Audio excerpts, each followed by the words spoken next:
rise. Put the court back in session. You may be seated. Hang on just a minute. Folks, I made a statement earlier. It probably bears repeating. While you're all welcome to sit here and observe, no one should interfere or interrupt these proceedings.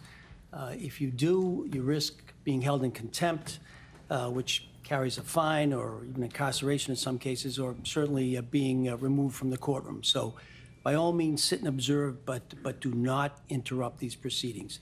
And with respect to the press, we have the pool cameras up here, and other members of the press, if you have your laptops or your telephones, you can communicate with them in the course of doing your job, but you cannot take pictures or record. If anyone violates these requirements, your phone can be taken from you, and as I said, likewise, you can be held in contempt. So I don't anticipate anybody will act contrary to my instruction, and I hope you won't. And I thank you in advance for your consideration in that regard. So, Madam Clerk, go ahead. 1888 CR 0598, Commonwealth versus Kevin S. Fowler. This is an arraignment, Your Honor. Thank you. All right. No record. Thank you. Okay, Mr. Fowler, this complaint charges that in the town of Nantucket on July 8th, 2016, did commit indecent assault and battery on person 14 or over. Sir, if you're charged with another offense or this matter is open, you can be held for 90 days without bail. Mr. DA, request beyond the bail warning, any?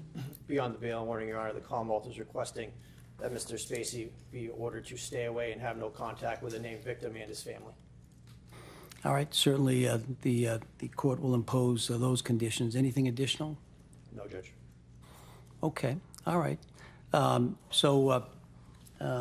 No requests in terms of movement or staying within the United States, anything? As required by the court, Judge, and as required by the probation department, our only request specifically is the stay away.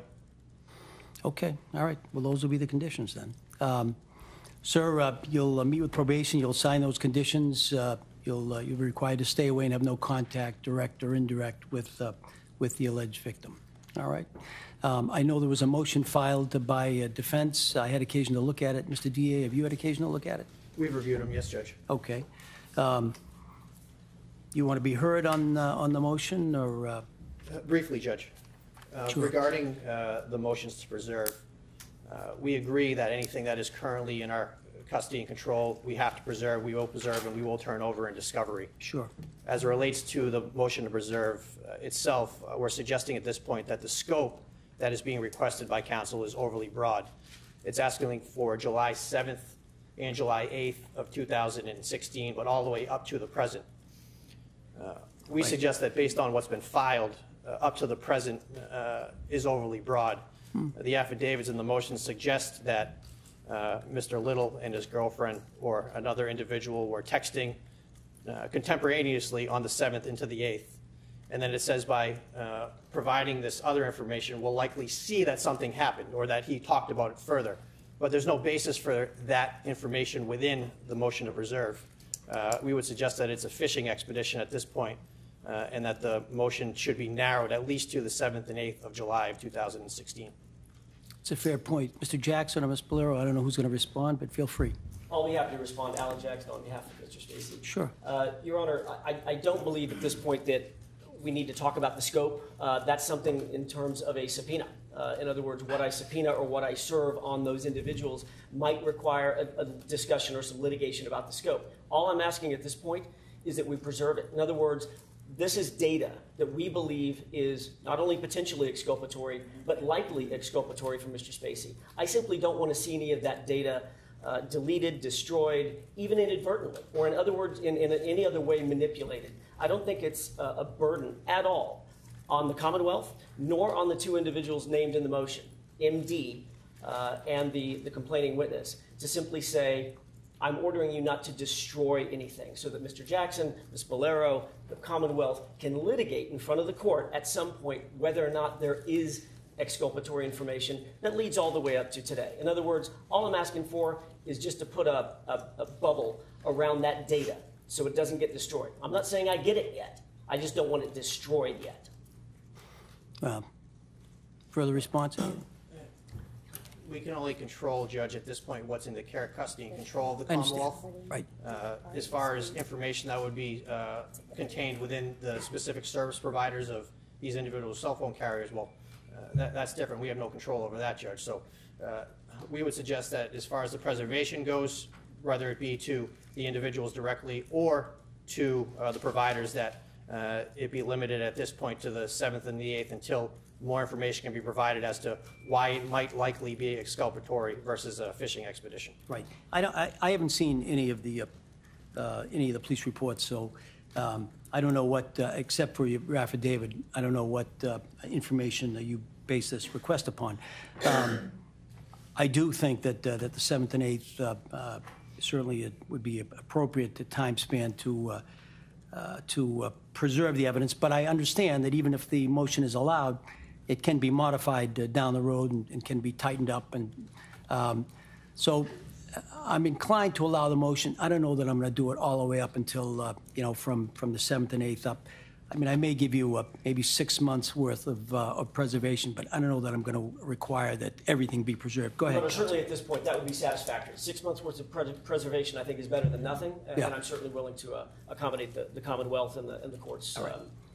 guidance All right. on that. So from was it July 7th? July 7 and 8 of 2016. Okay. And 6 months thereafter. All right. And 6 months thereafter, the motion will be allowed. At least there'll be a requirement that that the cell phones and I think the cloud-based Cloud data. and then some passwords, et cetera, that all be preserved.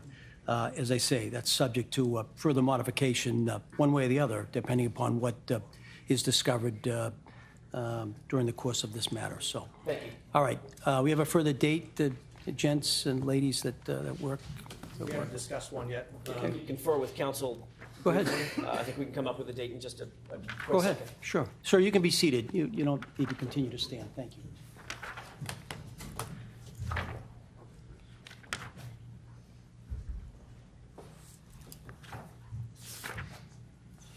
Thanks. Actually, you got it. Thanks, boss.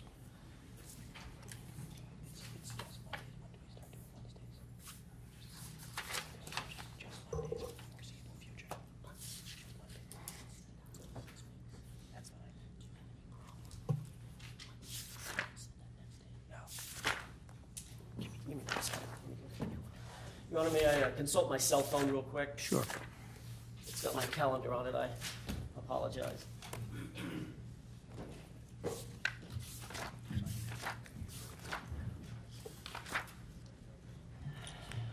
Your Honor, Mr. Jackson is admitted pro hac vice.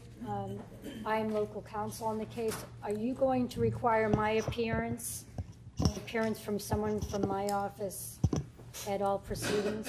Are you in already? I know you came in so that he could enter the pro hoc vice, but is there? Yes, I do have a notice of appearance on file, and Mr. Jackson was filing one today as well. So your appearance is already in? My appearance is in. Well, we'll leave it there. Thank you. Counsel. It looks like the 18th would be the normal 6-week date, but that's President's Day. I think the court's closed. Yeah. The following Monday, the 25th, I'm on trial for months notice. You're out of town. Can we do it the 4th of March?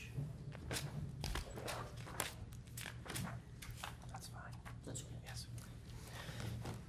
Your Honor, if it pleases the court, counsel and I have discussed informally a date of the 4th of March, which is a Monday. I understand that's most convenient for the court.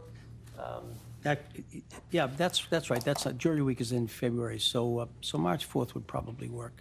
And counsel and I also discussed off the record, and I would ask for the court's guidance on this. He has no objection, the Commonwealth has no objection to Mr. Spacey not making that appearance. I can make that appearance on his behalf, along with Ms. Valero, if need be, without him having to to be there on that date. if No, and okay that's with you. fine. His appearance can be waived. However, he should be, the rule requires that he be available, so he should at least be on the other end of the phone if there's some reason that he needs to Absolutely. be contacted. Absolutely. But his appearance can be waived. Okay. Sure, Thank you. And Thank can you. we schedule that, Your Honor, for 11 a.m. again? sure.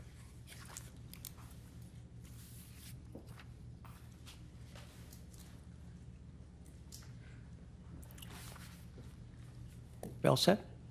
Anything additional, folks? I don't think so, Your Honor. No?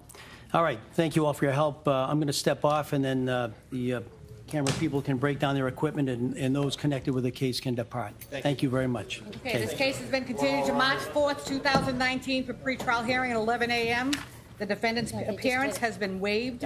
Sir, you should report to the probation department before you leave the building in order to sign the conditions of stay away and no contact with the victim and the victim's family. Thank you. Court stands in recess. So step aside, please.